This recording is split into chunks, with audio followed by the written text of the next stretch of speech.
मध्य प्रदेश की मोहन सरकार को 2 साल पूरे हो गए हैं। इस मौके पर मोहन सरकार की ओर से प्रेस कॉन्फ्रेंस कर जनता को 2 साल में किए गए विकास कार्यों की जानकारी दी गई। साथ ही जनता को बताया कि पिछले 2 साल में सरकार ने जो वादे किए उनको कितना पूरा किया गया। पिछले 2 साल में प्रदेश का विकास कहां से कहां तक पहुंचाया। 2 साल का ब्यौरा देते हुए सीएम डॉक्टर मोहन यादव ने कहा कि लाडली बहनों की राशि को 1500 रुपए किया गया, शिक्षा के क्षेत्र में नवाचार किए गए, युवाओं किसानों के लिए काम किया, नई नई योजनाओं से प्रदेश की जनता को लाभ पहुंचाने का काम किया। सीएम ने कहा कि कांग्रेस ने नक्सलवाद के खिलाफ ठोस कदम नहीं उठाए और हमारी सरकार ने डेडलाइन तय की और आज एमपी नक्सलवाद से फ्री हो गया है। उधर कांग्रेस ने सरकार के 2 साल के कार्यकाल पर सवाल उठाए हैं। कांग्रेस का आरोप है कि किसान परेशान है, युवाओं को रोजगार नहीं मिल रहा, प्रदेश की कानून व्यवस्था पूरी तरह से ध्वस्त हो चुकी है। बीते 2 साल में बीजेपी के पास गिनाने के लिए कुछ नहीं है। आखिर बीजेपी और कांग्रेस के दावों में कितना दम है, आज इसी पर महाडीवी।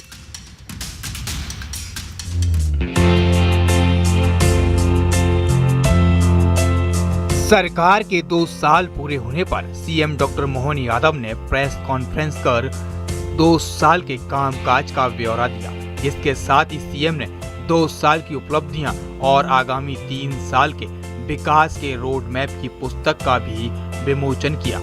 सीएम डॉक्टर मोहन यादव ने प्रदेश सरकार की उपलब्धियां गिनाई। सीएम डॉक्टर मोहन यादव ने कहा, लाडली बहना योजना की राशि बढ़ाई गई, किसानों के लिए भावंतर योजना लाई गई, सरकार ने समर्थन मूल्य देने का काम किया, पूरे देश में सबसे सस्ती बिजली एमपी दे रहा है, युवाओं को रोजगार देने का भी काम किया। 42 दिनों में 42 नक्सलियों ने सरेंडर किया। 32 लाख करोड़ के निवेश प्रस्ताव भी सरकार को मिले हैं। ओंकारेश्वर और पचमढ़ी के लिए हवाई सेवा शुरू की गई है। समय 2 साल का लगा, लेकिन ये काम भी इतना बड़ा रहता कि 2 साल भी बहुत, अगर हम पीछे देखो तो बहुत लगते हैं, आगे देखो तो बहुत कम लगते हैं। 2 साल की समीक्षा बीते कामों की और 3 साल के टारगेट। कांग्रेस की सरकार थी, केंद्र में भी और राज्य में भी, लेकिन इतनी बड़ी घटना के बाद में भी कोई ठोस रणनीति बने, योजना बने, इसका निराकरण हो। बड़े बड़े उद्योगपति आकर के कहते ग्वालियर में हम पहली बार आए, जबलपुर पहली बार आए। तो जब जबलपुर ग्वालियर तो आए, लेकिन सागर और नर्मदापुरम में भी और शहडोल में भी ये एविएशन के प्रोजेक्ट अपने सबके सामने चल रहे हैं। ये उत्तराखंड में चलते थे 4 धाम के लिए, केदारनाथ, बद्रीनाथ, गंगोत्री, जमुनोत्री। अब तो उज्जैन ओंकारेश्वर क्यों नहीं हो सकते? वो शानदार चल रहा अपना। विकास के दावों पर कांग्रेस ने निशाना साधा है। कांग्रेस का कहना है, सरकार के दावे और हकीकत में जमीन आसमान का अंतर है। और एमपी भी लोग कहते हैं कि अगर 10 घंटे से ज़्यादा गांव में बिजली दी तो सस्पेंड कर देंगे। दूसरा, खाद की लाइन में किसान की जान जा रही है, हार्ट अटैक हो रहा है, आत्महत्याएं कर रहे हैं किसान। तो ये सबसे बड़ा इशू किसानों का, जो आज तक वो हल कर नहीं पाए। सरकार का अपना दावा है और कांग्रेस के अपने दावे हैं। 2 साल के कार्यकाल को सरकार बेमिसाल बता रही है, तो वहीं कांग्रेस सिर्फ कागजी दावे बता रही है। तो सीएम ने 2 साल की उपलब्धियों और आगामी 3 साल के विकास के रोडमैप की पुस्तक का भी विमोचन किया। लेकिन सवाल यह कि बीते 2 साल में सरकार ने काम किया है तो किसान खाद के लिए आखिर लाइन में क्यों है, या वो कौन से किसान हैं जिनके लिए सरकार ने काम किया। कानून व्यवस्था का हाल क्या है, पिछले कुछ महीने से अखबार पढ़ लीजिए। ये कहती है कांग्रेस, हकीकत सामने आ जाएगी। कांग्रेस का यह भी दावा है कि योजना बनाकर सिर्फ पैसे बांटने का काम किया गया। उधर बीजेपी ने उल्टा कांग्रेस पर सवालों की बौछार कर दी। आखिर 2 साल कितना बेमिसाल रहे, आज इसी पर चर्चा करेंगे, लेकिन पहले सवालों पर नजर। और हमारे आज के बड़े सवाल हैं, 2 साल बेमिसाल या फिर बेहाल। दूसरा सवाल, किसान की फिक्र तो फिर खाद आखिर किसानों को कब मिलेगी। तीसरा और महत्वपूर्ण सवाल, विकास के दावों में आखिर दम है कितना। ये तीनों महत्वपूर्ण सवाल, ये भी हमारे चर्चा का हिस्सा रहेंगे। लेकिन सबसे पहले आपको बेहद खास मेहमानों से आज मिला देते हैं जो हमारे साथ इस चर्चा में जुड़ रहे हैं। भूपेंद्र गुप्ता जी हैं, प्रवक्ता कांग्रेस, बहुत स्वागत है आपका। दिनेश गुप्ता जी, वरिष्ठ पत्रकार, स्वागत है आपका। जय सिंह यादव जी, प्रवक्ता बीजेपी, बहुत स्वागत। डॉक्टर सत्यनारायण शर्मा जी, राजनीतिक विश्लेषक, आपका बहुत स्वागत। उपदेश अवस्थी जी, राजनीतिक विश्लेषक, हमारे साथ इस चर्चा में, बहुत स्वागत है आपका। सबसे पहले ये जरूर बता दें कि सरकार दावा करती है रोजगार के अलग अलग मसलों पर। बहुत सारी उपलब्धियां भी मुख्यमंत्री डॉक्टर मोहन यादव ने गिनाई हैं। प्रेस कॉन्फ्रेंस की बड़ी प्रेस कॉन्फ्रेंस थी। और इतना ही नहीं, ये भी बताया कि आखिर किस शहर में कितना इन्वेस्टमेंट आया है। ये भी बता दें कि 8 लाख करोड़ से ज्यादा का इन्वेस्टमेंट का दावा सरकार कर रही है कि आ चुका है। 32 लाख करोड़ से ज्यादा का जो अनुबंध हुआ था, लेकिन उसमें से 8 लाख करोड़ अभी तक आ चुका है। हालांकि सरकार के अपने दावे हैं, लेकिन विपक्ष अपने दावे करता है। बहुत सारी योजनाएं वो गिनाएं, उन पर चर्चा करें, लेकिन उससे पहले सवाल अजय सिंह यादव जी से। अजय सिंह यादव जी, विपक्ष कहता है कि ये तमाम जो आप आंकड़े रख रहे हैं ये केवल हवा हवाई हैं, कागजी आंकड़े हैं। हकीकत तो यह कि बेरोजगारी चरम पर है, कानून व्यवस्था चरमराई हुई है, किसान लाइनों में लगा हुआ है। अजय यादव जी। देखिए प्रशांत जी, मध्य प्रदेश में डॉक्टर मोहन यादव जी के सरकार के 2 साल उपलब्धियों से भरे रहे हैं और कांग्रेस पार्टी के कुतर्कों से तथ्य नहीं बदल जाते हैं। मैं सबसे पहले कोट करूंगा, मोहन यादव जी की सरकार में नक्सलवाद समस्या मध्य प्रदेश से समाप्त हुई है। आज नक्सल मुक्त मध्य प्रदेश हो गया है, जबकि कांग्रेस की सरकार में नक्सलवाद चरम पे था। दिग्विजय सिंह सरकार के तो एक मंत्री का गला काटकर नक्सली ले गए थे। तो उस सफलता को क्या कांग्रेस पार्टी इनकार कर सकती है? महिला कल्याण के लिए हमारी सरकार ने काम किए, ये कहते थे लाडली बहनों। मैं अजय यादव जी, मैं कह रहा हूं कि बेरोजगारी पर जिस पर सवाल उठ रहे हैं उस पर भी थोड़ा जरूर बताइएगा, क्योंकि ये जनता भी, युवा भी जानना चाहते हैं भाई हमारे लिए क्या हुआ, बेरोजगारी कितनी खत्म हुई। जी प्रशांत जी, 32 लाख करोड़ का निवेश मध्य प्रदेश में आया है और मध्य प्रदेश में इसकी राजधानी भोपाल में ग्लोबल इन्वेस्टर मीट हुई। छोटा सा जिला है निवाड़ी, जहां पर आज एक बड़ी स्टील की फैक्ट्री का काम चालू हुआ है और भोपाल के पास रायसेन में रेल कारखाने की फैक्ट्री चालू हुई है। 10 लाख से ज्यादा नौजवानों को रोजगार। सभी सरकारी विभागों में भर्ती प्रक्रिया चल रही है। सभी विभागों में लगभग 1 लाख से ज्यादा नियुक्ति पत्र बढ़ चुके हैं और लगातार ये प्रक्रिया चल रही है। तो रोजगार के क्षेत्र में हमारी उपलब्धियां सभी के सामने। सनातन के रास्ते पे ये सरकार बढ़ी है। विक्रमोत्सव जैसा उत्सव हमारी सरकार ने मनाया, गीता का पाठ घर घर तक करवाया और हेल्थ के क्षेत्र में 39 मेडिकल कॉलेज, गरीबों के लिए एयर एम्बुलेंस जैसी सुविधाएं। कांग्रेस ने 50 साल तक 5 मेडिकल कॉलेज से ज्यादा आगे नहीं बढ़ा पाई। तो ऐसे में कांग्रेस पार्टी को केवल और केवल ये ना हो कि अपने विरोध करने तक का नहीं, आपके पास भी तो 22 साल हो गए ना जी, आपके पास भी तो अगर कुल मिला दिया जाए तो 22 साल हो गए ना आपके पास भी। ठीक है, मैं लौटूंगा आपके पास। भूपेंद्र गुप्ता जी, 50 साल में 5 मेडिकल कॉलेज और 22 साल में 40 मेडिकल कॉलेज, ठीक है, तो अंतर आप समझ सकते हैं। ठीक है भूपेंद्र गुप्ता जी, ये आंकड़ा तो है ना 5 और 42 जो मेडिकल कॉलेज, अगर हर जिले में अब लगभग मेडिकल कॉलेज पहुंच रहा तो ये फर्क तो है ना। 2 साल पर सवाल उठा सकते हैं। 1500 रुपए लाडली बहनों को दिया जा रहा है ना। नक्सल मुक्त हो रहा है ना। एक जिला जो था, भले ही एक जिला था मध्य प्रदेश का, वो भी हो रहा है ना नक्सल मुक्त। जी प्रशांत जी, आपका बहुत बहुत आभार। बहुत दिनों बाद आपका चेहरा दिखा है, आपको बहुत नमस्कार मेरा। धन्यवाद सर, आपकी आवाज सुने मुझे भी वक्त हो गया जी। बात करना चाहता हूं जी कि भारतीय जनता पार्टी के जो हमारे माननीय मित्र हैं, जो पहले हमारे साथ थे कांग्रेस में, उनकी बातचीत सुन के मुझे हंसी आ रही है। मतलब कि जो है कि विवेकहीनता की भी एक सीमा होना चाहिए कि ये मेडिकल कॉलेज खोलना क्या कोई इस तरह का काम है कि कांग्रेस जो है 4 बाल्टी 1 घंटे में बनाती थी और मैं जो है 500 बाल्टियां बना रहा हूं। आपके कॉलेजों में प्रोफेसर नहीं है, पढ़ाने वाले एनाटॉमी के लोग नहीं है, जिससे बेसिक पढ़ाई शुरू होती है मेडिकल कॉलेज की। ये आपको पता है कि नहीं पता है? आपके मेडिकल कॉलेजों में जो है एक कॉलेज से दूसरे कॉलेज में ट्रांसफर करवा के मान्यता लेनी पड़ती है। आपको मान्यता देने की स्थिति नहीं है। 11 कॉलेज उसकी मान्यता निरस्त हुई है, अखबारों में छपा हुआ, आपने पढ़ी होगी ये खबर। तो किसको बेवकूफ बना रहे हो आप? इस तरह की दीवारें खड़ी कर रहे हो, आप कमरे बना रहे हो, कमीशन खोरी कर रहे हो बिल्डिंग बनाने में, कि आप हॉस्पिटल बना रहे हो। आपका जो है केवल मध्य प्रदेश में 7 करोड़ लोग रहते हैं और जो है इनने जिस कंपनी को ठेका दे रखा है डायग्नोस्टिक का, पैथोलॉजी टेस्टिंग करने का, उसने जो है एक दिन में 14 करोड़ लोगों के जो है ब्लड टेस्ट, सैंपल टेस्ट कर दिए। बिल भी पेमेंट हो गया, 964 करोड़ की पेमेंट हुई है। और दूसरी चीज मैं आपको ये बताना चाहता हूं कि राज्यसभा में कल ही जो है केंद्र सरकार ने जानकारी दी है और जो है इनके जो मिनिस्टर हैं उन्होंने जो जानकारी ये दी है, शोभा कर्नाडले जी ने, कि इनने 5 साल में 5096 उद्योग बंद हुए मध्य प्रदेश, MSME। जिसका ये ढिंडोरा पीट रहे हैं, और 36,017 लोगों की नौकरियां चली गई, उनका रोजगार छिना है। ये बताएं जरा कि जो है आज 25 लाख से ज्यादा लोग बेरोजगारी में दर्ज हैं आपके। ठीक है। 1 करोड़ लोग जो है मजदूरों के रूप में जो है प्रधानमंत्री जो है ई पोर्टल पर रजिस्टर्ड हैं, और उसके बाद आप ये इस तरह के झूठ बोल के जनता को जो है बरगलाने की कोशिश कर रहे हैं। ये तो कल राज्यसभा में, इसको आप अगर जूम कर सकें तो करिएगा। मैं आपको राज्यसभा का उत्तर बता रहा हूँ, ये जरा देख लीजिएगा। ठीक है। 36,000 लोगों की नौकरियां गई हैं। भूपेश जी, आपने 2-3 सवाल उठा दिए। मैं कहूंगा कि और इन्होंने जो है 5,096 MSME छोटा सा जवाब ले लीजिए अजय यादव जी से। अजय यादव जी, 5,500 उद्योग बंद हो गए MSME के, ये डाटा दे रहे हैं भूपेंद्र गुप्ता जी। बहुत कम शब्दों में जवाब चाहूंगा आपका।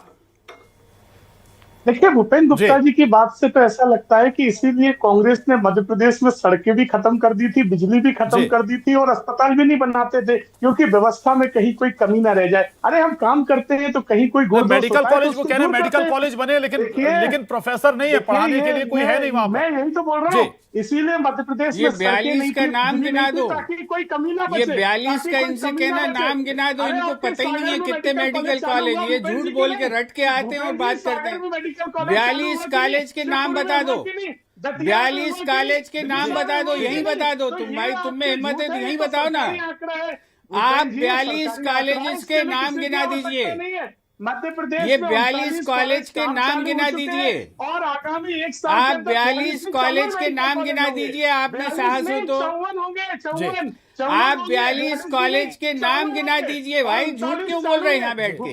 चलिए, अगर मेडिकल कॉलेज खुल गए अच्छी बात है। जल्दी प्रोफेसर भी आ जाएंगे, एक्सपर्ट भी वहां पर आ जाएंगे। मैं लौटूंगा आपके पास। ठीक है। झूठ बोलने में आदमी ऐसे ही मुंह बनाता है। 3 और मेहमान हमारे साथ बने हुए हैं, 3 और मेहमान इनके पास जाऊंगा। अजय, दिनेश गुप्ता जी। ठीक है। दिनेश गुप्ता जी, मैं आ रहा हूं आपके पास। दिनेश गुप्ता जी, विपक्ष का काम है सवाल उठाना, और उठाना भी चाहिए भाई। अगर कुछ कमी रह गई तो बिल्कुल वाजिब भी है, लेकिन कुछ उन उपलब्धियों को भी क्या नकारा जा सकता है जो बताया जा रहा है कि 42 दिनों में 42 नक्सलियों ने सरेंडर किया, 10 बड़े नक्सलियों को ढेर किया गया। नक्सली मोर्चे पर भी काम हुआ है, दूसरे मोर्चे पर भी सरकार दावा कर रही है कि भाई 8 लाख करोड़ से ज्यादा हमने इन्वेस्टमेंट अपने यहां करवा लिया है। 32 लाख करोड़ का हुआ था अनुबंध, लेकिन 8 लाख करोड़ आ भी गया। प्रशांत जी, देखिए, हर सरकार की कुछ ना कुछ उपलब्धि होती है। कोई भी सरकार हाथ पे हाथ धरे नहीं बैठी रहती, काम सब करते हैं और प्रगति होती है। लेकिन उस प्रगति को लेकर परसेप्शन क्या डेवलप हुआ है, जनता क्या सोच रही है? जनता संतुष्ट है, जनता में कोई नाराजगी है? तो जनता की जब नाराजगी की बात आती है तो बात हम करते हैं कि प्रशासनिक स्तर पर शिकायतों की क्या स्थिति है, उनकी जो समस्या है उसका निराकरण हो रहा है कि नहीं, उनकी जो जरूरतें हैं वो पूरी हो रही हैं कि नहीं। आप जो बात इतनी चल रही है कि हेल्थ सेक्टर की बात हो रही, देखिए कोई भी, ये प्रैक्टिकल बात ये है कि कोई भी प्रोफेसर किसी भी मेडिकल कॉलेज के लिए रातों रात आप खड़ा नहीं कर सकते हैं, क्योंकि एक प्रोफेसर बनने में बहुत समय लगता है ना। आप उसकी जो क्वालिफिकेशन है, उतने डॉक्टर क्या हमारे पास हैं? कि 20 साल में क्या हमने इतने जो है डॉक्टर निकाल दिए कि वो आज प्रोफेसर हो गए हैं? ये व्यवहारिक सी दिक्कतें हैं, क्योंकि आप कोई भी देखिए, आप अच्छी बात है मेडिकल कॉलेज खोल रहे हैं, तो फिर हवाई सेवाओं की क्यों आवश्यकता है हमको, एम्बुलेंस की? जब हमारे यहाँ अच्छा मेडिकल इंफ्रास्ट्रक्चर है तो मुझे लगता है कि आपको फिर किसी व्यक्ति को प्रदेश के बाहर जाने की आवश्यकता नहीं है। फिर तो हवाई जहाज पर आप अनावश्यक खर्च कर रहे हैं इस तरह की योजनाओं पर। तो आप बेहतर सुविधाएं यहाँ उपलब्ध कराएं, चाहे शिक्षा की हो। शिक्षा के लिए क्यों जाते हैं बच्चे बाहर, पुणे बेंगलोर क्यों जाते हैं? देखिए, जो आपका मैन पावर यहाँ उपलब्ध है उसको कैसे आप यहाँ उपयोग करेंगे, ये बहुत महत्वपूर्ण है। क्योंकि आपने जो है कुछ उद्योग लग गए हैं, कुछ बंद होते हैं, ये बहुत रूटीन सा प्रोसेस है, होता है। लेकिन एक स्टेबिलिटी कहीं ना कहीं यदि बनी रहे तो उसे हम कहते हैं कि ये सरकार ने बहुत बेहतर काम किया। जी, ठीक है। उपदेश अवस्थी जी, अभी ठीक है, सरकार के दावे हैं कि भाई बहुत सारे उद्योग आ रहे हैं, लेकिन एक दावा भूपेंद्र गुप्ता जी ने पेश किया, एमएसएमई 5,500 एमएसएमई बंद हो गए, जिनसे सबसे ज्यादा अगर हम कहें तो छोटे स्तर पर बहुत बड़ी संख्या में रोजगार उपलब्ध होता है। तो ये तो बैलेंस हो गया, आया गया, सब बराबर हो गया। उपदेश अवस्थी जी, बहुत बहुत धन्यवाद प्रशांत जी। और पहले मैं अपनी बात शुरू करने से पहले भूपेंद्र गुप्ता जी से कहना चाहूंगा, राहुल गांधी जी की कसम बीच में मत बोलना। अब व्यक्तिगत मत होइए प्लीज, उपदेश जी प्लीज जी। नहीं, ये बीच में बहुत भूल थे। एक्चुअल में इन्होंने जो डाटा दिया है प्रशांत जी, 5,500 एमएसएमई बंद हो गए, ये डेटा ओपन और कितने खुले कितने बंद हुए तुलनात्मक अध्ययन करना जरूरी है। एमएसएमई एक सतत प्रक्रिया है, खुलते हैं और बंद होते रहते हैं। जैसे इन्होंने ये कहा कि 25,000 लोग बेरोजगार हो गए, ये ले ऑफ है, मतलब इतने लोगों ने ईपीएफ से अपना अकाउंट बंद कर लिया। बेरोजगार हो गए का मतलब ईपीएफ से अपना अकाउंट बंद कर लिया है ना। ये बेरोजगार नहीं हो गए, जितने लोगों को रोजगार मिला, ये लोग जो आंकड़े देते हैं राज्यसभा में या लोकसभा में। नहीं, उद्देश्य अगर ईपीएफओ का अकाउंट, अगर मेरी नौकरी जाती है तो स्वाभाविक है कुछ समय बाद ईपीएफओ का अकाउंट बंद हो जाएगा, मेरी नौकरी चली गई ना। प्रशांत सर, यदि आपकी नौकरी जाती है और आप अपना चैनल शुरू करते हैं तो आपका ईपीएफओ का अकाउंट बंद होगा, लेकिन बात तो अच्छी हुई ना। नहीं, कोई किसी की नौकरी जाती है, अगर किसी उद्योग से नौकरी गई, वो अपना उद्योग शुरू कर लेगा सर। व्यावहारिक बताइएगा थोड़ा। नहीं, यदि किसी की नौकरी गई और वो कोई दूसरी नौकरी कर रहा है तो उतने टाइम लिमिट के लिए उसने यदि ईपीएफ अकाउंट बंद किया है तो बंद हो सकता है। खुलना, कितने खुले कितने बंद हुए, दिनेश जी ने बहुत सही बात की है। केवल एक सही बात है कि जनता की जरूरतें पूरी हुई या नहीं, और दूसरी बात यह कि क्या शिकायतों का निवारण हो रहा है या नहीं। इस पर यदि संतुलन है, यदि यहाँ पर हम डिबेट कर सकते हैं, और इस बात मतलब ये सही मुद्दा है अपने आप में, यहाँ आकलन किया जाना चाहिए। आधी अधूरी बात करके, अधूरे डेटा देके, मैं अभी 5 मिनट में आपको ईपीएफओ में मध्य प्रदेश में कितने अकाउंट नए खुले दे सकता हूँ। आप और मैं दोनों इंटरनेट पर है, तो दोनों चीजें एक साथ होना चाहिए। इतने खुले इतने बंद हुए, या इतने एमएसएमई खुले इतने एमएसएमई बंद हुए। हाँ, चलिए ठीक है, मैं लौटूंगा आपके पास। सत्यप्रकाश शर्मा जी, मैं फिर उस आंकड़े पर आऊंगा जो रोजगार, चूंकि बात हो रही है भाई, रोजगार का सवाल कांग्रेस ने उठाया, तो मैं इस पर इसलिए थोड़ा सा स्ट्रेस भी दे रहा हूं भाई। अलग अलग शहरों के लिए सरकार दावा कर रही है, कहां कितना आया। उज्जैन में ही 1 लाख करोड़ से ज्यादा का निवेश आया। अब ग्वालियर शहर से आते हैं, ग्वालियर शहर में भी बताया जा रहा है कि भाई 8,000 करोड़ से ज्यादा का निवेश आया है। तो मैं ये कह रहा हूं, अगर इतना निवेश आया तो थोड़ा वक्त देंगे ना कि जमीन पे देखने के लिए कि भाई काम हो रहा है, निवेश आया है, रोजगार मिल रहा है।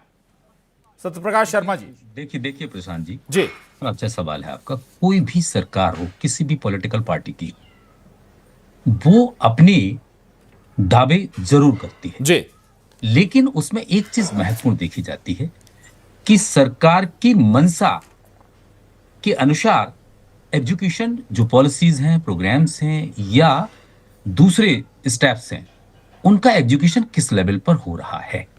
देखिए, यहां आपने एक रोजगार की बात कही, इन्वेस्टमेंट की बात कही। देखिए, इसमें कोई दो राह नहीं, ये स्पष्ट है कि मध्य प्रदेश में मोहन यादव के आने के बाद से एक चीज में तो गति में तेजी दिखी है, वो कहीं ना कहीं इंडस्ट्रियल ग्रोथ पर आगे बढ़ने की। भले ही आपने देखा कि पहले जीआईएस हुए हैं, रेगुलर भी नहीं हुए, कुछ ब्रेक भी हुए। अगर आज कांग्रेस भी होती तो भी दावा करती 2 साल का, अगर सरकार उनकी होती कि हमने ये काम किए। लेकिन क्योंकि उन चीजों को एनालाइज करें तो ये पाते हैं, अगर इन्वेस्टमेंट का सबसे महत्वपूर्ण अगर कोई इनिशिएटिव है तो मोहन यादव का यही सबसे महत्वपूर्ण इनिशिएटिव है, जिसमें उन्होंने लगातार, आप देख रहे हैं कि 2025 यानी जो करंट ईयर है उसको इन्वेस्टमेंट और एम्प्लॉयमेंट ईयर घोषित किया। उसके तहत आप देखते हैं कि अक्रॉस द कंट्री और अक्रॉस द वर्ल्ड उन्होंने विजिट किया, प्रयास तो किया जी। कितना इन्वेस्टमेंट आई, हालांकि सरकार का दावा है कि 30.77 लाख, हालांकि आज तो सीएम ने 32 लाख करोड़ का कहा है कि अभी अनुबंध 32 लाख करोड़ का है, लेकिन सरकार का कहना है कि करीब 8 लाख करोड़ से ज्यादा का निवेश आया है। ठीक, मैं ये बात भूपेंद्र जी के पास एक बार फिर लेके जाऊंगा। भूपेंद्र जी, भाई सरकार कोशिश कर रही है, लगातार प्रयास भी कर रही है और आंकड़े बता भी रही है कि भाई थोड़ा समय तो देंगे ना, इतना एनालिसिस कि भाई थोड़ा वक्त, जो सवाल मेरा था सत्यप्रकाश जी से कि भाई समय दीजिए थोड़ा जमीन पर देखने के लिए भी। भूपेंद्र जी देखिए, जो है जो आंकड़े होते हैं, जैसा दिनेश जी ने कहा है कि जो आंकड़े हैं उसके हिसाब से संतुष्टि होना चाहिए, दिखाई पड़ना चाहिए चीजों पे। मध्य प्रदेश सरकार का बजट है 4 लाख करोड़ रुपए का और 8 लाख करोड़ का इन्वेस्टमेंट 1 साल में आ गया है यहाँ पर। इसके बाद भी हमको कर्ज उठाना पड़ रहा है। इनमें कोई आपको संगति दिखाई पड़ती है क्या?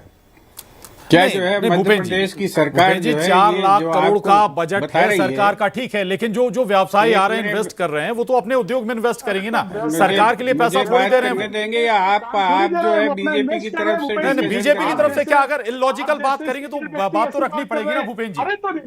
अगर नहीं, सरकार के लिए थोड़ी दे देंगे, अगर कोई व्यवसायी आ रहा है तो क्या सरकार को पैसा दे देगा? अगर मेरी बात इलॉजिकल है तो मैं अपनी बात बंद करता हूँ। नहीं, बात बंद मत करिए, देखिए तर्क आया तो उसका आपको जवाब भी मिलेगा, आप अपनी तरफ से बात रख रहे हैं।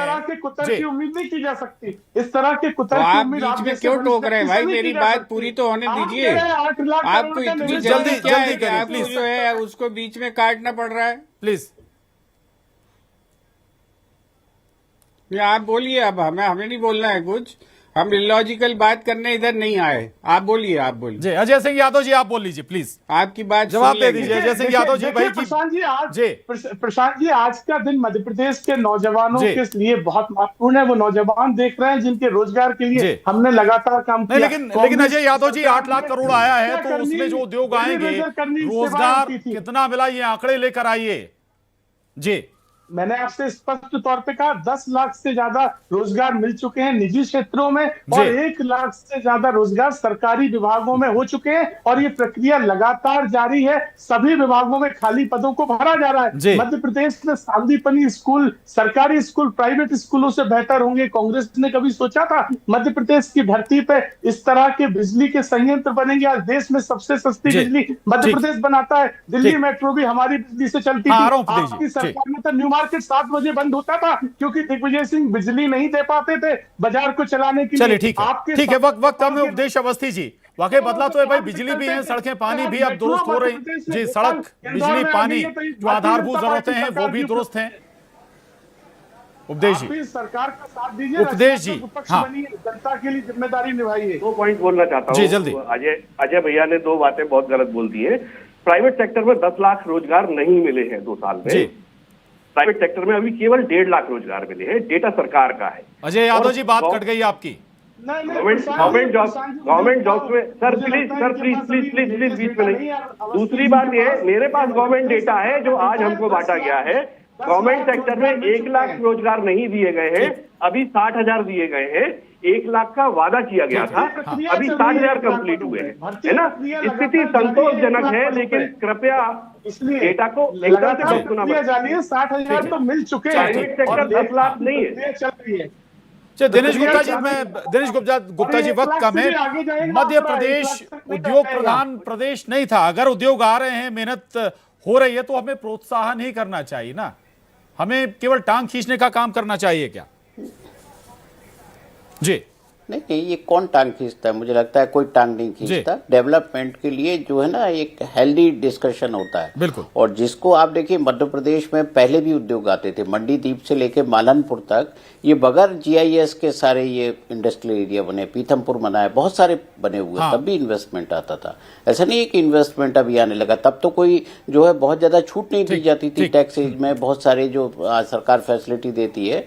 तो देखिए, जो जब तक आप चीजों को धरातल पर नहीं दिखेंगी लोग, मैंने पहले ही कहा, लोगों का क्या सोचना है इन सब के बारे में, ये आंकड़ों से लोग संतुष्ट नहीं होते ना। लोगों का पेट भरता है। पेट भरता है जब जो जिसे मिलता है उससे भरता है। जी चलिए, आखिरी सवाल भूपेन गुप्ता जी। भूपेन जी आप ही से कि भाई बता दीजिए सरकार को क्या करना चाहिए। आप कह रहे हैं कि 8 लाख करोड़ इन्वेस्टमेंट आ गया, सरकार का बजट 4 लाख करोड़ है, पैसा कहां चला गया, कहां खर्च हुआ? आप जो है एक और इलॉजिकल बात सुन लीजिए जी, कि जो श्रीमान शिवराज सिंह जी यहाँ पर थे और श्रीमान जो है अपने यादव साहब हैं जी, ये दोनों ने जो है मिला के करीब 33 लाख करोड़ की इन्वेस्टमेंट आ चुकी है मध्य प्रदेश।